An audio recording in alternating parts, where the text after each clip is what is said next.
ई मरद से बड़ी एटंग आगल बानी की दिन रात दारू पियत पियत पगला गइल बा। दारू हम पीले। हाँ, दिन रात दारू पी के घुमता रहा। दारू हम पीले। दिन रात दारू पियला तू।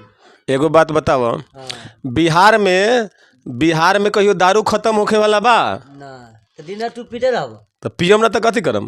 पी के आई बा गेट पर गेट ढक ढक रही बा तो लोग कही कि छुटला आदमी गेट काहे पीते तारा। सुना, बिहार में दारू कबो खत्म ना होखे वाला बा।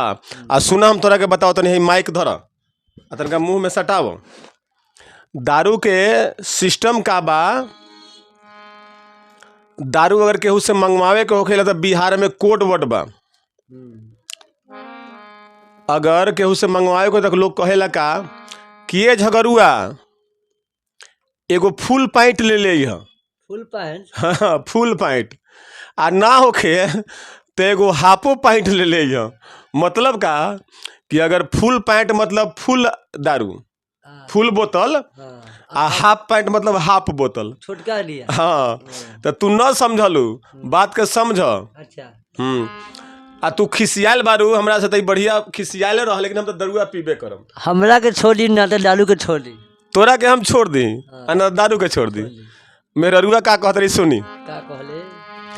काहे खिसियाइल बारू तनिको बोलत नहीं खुए रानी।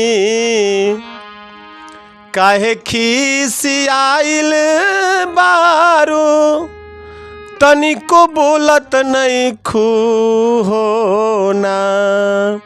ए रानी हो जाके एक लोटा पानी पियावहू ना। बोला पानी पीब कि दारू पी के जीव?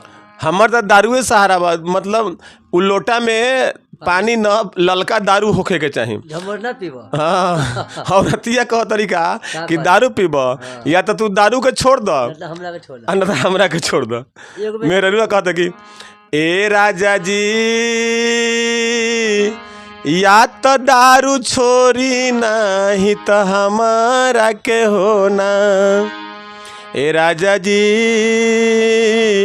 दारू छोरी या चाहे मेहरारू के होना। अरे काहे खिसियाइल बारू। बोलो तू। हम खिसियाइल बानी। खिसियाइल बारू तो का बारू?